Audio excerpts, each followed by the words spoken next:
여러분 안녕하세요. 오경준 목사가 오랜만에 인사드립니다. 한동안 영상을 올리지 못했는데 죄송스럽습니다. 늦었지만 이 영상을 보는 모든 분들 새해 하나님의 크신 복이 함께 하시기를 기원합니다. 또한 허접한 종을 잊지 않으시고 변함없이 격려해 주시는 몇몇 분들께도 감사를 드립니다. 저는 지금 약속을 드린 그것들 3를 쓰려고 애를 쓰고 있습니다. 이 일이 속히 잘 진행되고 마무리될 수 있도록 위에서 기도해 주시기 바랍니다. 2026년을 시작하면서 어떤 말씀으로 이 한 해를 열까 고민하면서 성경을 보다가 제가 젊은 시절에 자주 했던 설교인데 제 스스로도 한참 잊어버린 본문이 기억이 났습니다. 그래서 제가 다시 이 말씀을 찬찬히 새해 들어서 봤는데 참 제 속에 많은 깨우침과 찔림과 가르침을 다시 주시더라고요. 그래서 2026년 첫 말씀을 여러분과 이 사사기의 말씀으로 나누려고 합니다. 기드온 이야기인데요.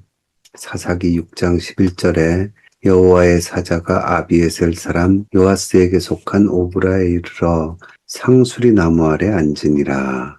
마침 요아스의 아들 기드온이 미디안 사람에게 알리지 아니하려 하여 밀을 포도주 틀에서 타작하더니 미디안이 이스라엘을 지배하고 점령하던 시절 이 기드온이라는 한 청년이 비극적인 조국의 운명 속에서 밀을 포도주 틀에서 타작했다 이렇게 나오죠. 본래 타작마당은 밝은 대낮에 넓은 마당에서 하는 거죠. 그런데 여기 포도주 틀은 땅을 깊이 파가지고 밖에서 보면 잘 안 보이는 그런 구덩이 같은 곳입니다. 미디안이 와서 다 뺏어가거든요. 그러니까 기드온이 넓은 마당에서 공개적으로 웃고 떠들면서 도리깨질을 해야 될 밀타작을 어두침침한 포도주 틀에 숨어가지고 하고 있는 장면입니다. 근데 그때 여호와의 사자가 기드온에게 나타나 뭐라고 하시냐면 큰 용사여 여호와께서 너와 함께 계시도다. 지금 기드온의 모습은 전혀 큰 용사가 아니지요. 부끄러운 모습이지요. 미디안의 침공과 억압과 자기 주변을 둘러싼 이런 환경에 대해서 많은 불만이 있지만 어쩔 수 없이 그날 한 끼도 먹고 살아야 되니까 밀 이삭을 털고 있는 컴컴한 포도주 틀에서 그런 어떤 면에서 좀 겸연쩍고 쭈글쭈글한 그런 모습이지요. 근데 갑자기 여호와의 사자가 나타나자마자 이 소심하고 보잘것없는 기드온에게 큰 용사여 이렇게 불러주신 겁니다. 그러니까 기드온이 어떻게 반응을 하냐면 기드온이 그에게 대답하되 오 나의 주여 여호와께서 우리와 함께 계시면 어찌하여 이 모든 일이 우리에게 일어났나이까. 지금 자기에게 닥친 이 불행한 사태, 자기 민족이 처한 이 위기의 상황, 그 상황이 당연히 청년 기드온의 마음에 들지 않았겠지요. 그러다 보니까 불평이 나오고 원망이 나왔던 삶인데 그걸 지금 대상이 나타나니까 표현을 하는 겁니다. 뭐라 그럽니까? 여호와께서 우리와 함께 계시면 어찌하여 이 모든 일이 우리에게 일어났나이까. 이게 사실 기드온만 한 얘기가 아니라 우리가 평소에 참 많이 하는 말이고 생각입니다. 하나님이 나와 함께 계시다면, 내가 하나님의 자녀라면 왜 이런 일이 생길까? 왜 이렇게 일이 잘 안 풀릴까? 왜 이렇게 억울한 일이 생길까? 왜 이렇게 열매가 적을까? 이런 수많은 의심의 물결들이 다가오지요. 기도원도 똑같은 겁니다. 포도주 틀에서 숨어가지고 밀타작하면서 아이고 이놈의 신생, 이놈의 인생 뭐 이러냐? 우리나라는 왜 이 꼴아지냐? 이런 식으로 불평하고 있던 기도원을 우리가 생각해 볼 수 있습니다. 이런 생각이 깊어지면 어떻게 되냐면 하나님이 안 계신가 보다. 아니면 하나님이 나를 버리셨나 보다. 이런 생각으로 이런 나락으로 떨어질 수가 있지요. 그래서 기드온도 뭐라 그럽니까? 이제 여호와께서 우리를 버리사 미디안의 손에 우리를 넘겨주셨나이다. 하나님이 우리를 버리셨다. 자포자기한 상태의 기도원을 발견할 수 있습니다. 근데 그 다음 말씀이 참 우리의 가슴을 찌르고 우리를 회개하게 만듭니다. 하나님이 뭐라 그러시냐면 여호와께서 그를 향하여 이르시되 너는 가서 너의 힘으로 이스라엘을 미디안의 손에서 구원하라. 내가 너를 보낸 것이 아니냐. 이 너라는 말씀이 반복되지요. 우리가 보통 일이 잘 안 풀리면 주변 탓을 많이 하지요.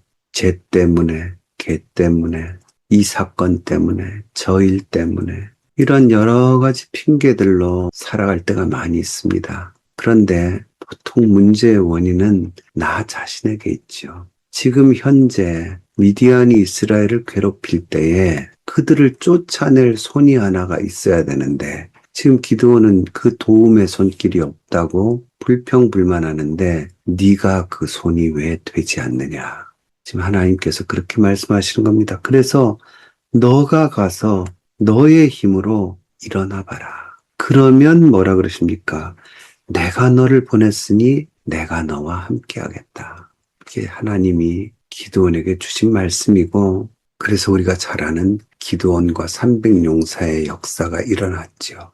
물론 기드온이 말년에는 별로 좋지 않았어요. 하지만 이 순간에는 결코 큰 용사라고 할 수 없고 우리처럼 작고 소심한 사람들인데 입에는 불평을 달고 하나님에 대한 원망과 낙심과 좌절로 살아가던 청년인데 또 여러 표징을 보여달라고 소심한 인성을 보여주긴 하지만 여하튼 힘을 내고 일어나서 이스라엘을 구원하지요. 우리는 이 말씀에서요. 하나님이 어떻게 우리를 보시고 기대하시냐를 알 수 있습니다. 우리가 하나님 탓, 환경 탓, 이웃 탓 이런 거 하기 전에 하나님 왜 안 도와주시냐 하기 전에 하나님께서 네가 가서 네 힘으로 먼저 출발해라. 그 길에 내가 너와 함께 하겠다. 지금 그렇게 말씀해 주시는 거죠. 아무것도 하지 않으면 아무 일도 일어나지 않죠. 가만히 앉아서 불평하는 게 세상에서 가장 쉬운 일입니다. 제가 오래전에 전도하던 어떤 분을 만났는데요. 그분이 제 전도를 가만히 듣더니 자기가 사실은 청년 때까지 열심히 교회를 다녔다 그러시더라고요. 청년부 회장도 하시고 열심히 교회 생활을 하셨는데 어느 날 목사님, 장로님들한테 너무 실망을 해서 교회가 이렇게 타락해도 되나? 그리고는 교회를 떠났고 이제 신앙도 버렸다. 그런 말씀을 저한테 약간 격앙돼서 하시더라고요. 그때 저는 굉장히 젊을 때인데 막 교회를 개척하고 교회를 세워나가던 때인데 그분께 그래서 말씀드렸습니다. 맞습니다. 교회들이 문제가 많죠. 그러니까 저와 함께 정말 좋은 교회를 한번 같이 세워나가 보시죠. 그렇게 말씀을 드렸어요. 저는 그냥 진짜 순수한 마음으로 그렇게 말씀드렸는데 굉장히 뜻밖의 반응을 하시더라고요. 갑자기 자리에서 벌떡 일어나더니 한 방 맞았네. 정말. 그러면서 어떻게 열을 못 가라앉히시고는 왔다 갔다 하시면서 한 방 맞았다고 그런 얘기를 하시는 거예요. 제가 진짜 한 방 먹이려고 한 얘기면 제 스스로도 그렇게 생각할 건데 전혀 아니었거든요. 진짜로 그분이 옛날에 청년회 회장까지도 하셨다니까 같이 손잡고 잘 아실 거니까 어느 게 안 좋은 교회인지 같이 좋은 교회를 만들어가면 좋겠다. 순수한 마음으로 그렇게 말씀을 드린 거였어요. 근데 그게 자기에게 한 방 먹인 어떤 면에서는 비꼬는 그런 걸로 받아들이셨던 것 같습니다. 어쩌면 하나님께서도 기드온에게 말씀하셨듯이 우리를 보고도 이 말씀을 하고 싶으신지 몰라요. 네가 탓하는 것들, 네가 잘못됐다고 하는 것들, 그런 것들을 나와 함께 부수고 철거하고 거기에다가 새로운 집을 한번 만들어보자. 내가 너와 함께 하겠다. 큰 용사야. 하나님이 지금 우리를 그렇게 부르시는 게 아닌가. 이 기드온 이야기를 통해서 생각을 해봅니다. 2026년 또 한 해가 우리에게 주어졌습니다. 나이가 한 살 더 먹었고 하나님 나라 갈 날이 또 1년 가까웠으니까 우리가 입술에 불평과 불만과 기도원같이 논리적인 비판을 담는 것이 아니라 이제는 처녀로서 임신해야 된다 하는 얘기 듣고 마리아가 개역 성경에 이렇게 나오죠. 주의 계집종이오니 말씀대로 내게 이루어지이다 했던 것처럼 하나님이 우리에게 가라 하신 길에 아멘 하고 순종하는 그런 결단과 감사와 순종의 목소리가 채워지기를 소망하면서 이 새해를 시작하고 싶습니다. 이 말씀이 조금이라도 여러분께 참고가 되셨으면 좋겠습니다. 오늘은 여기까지 하겠습니다.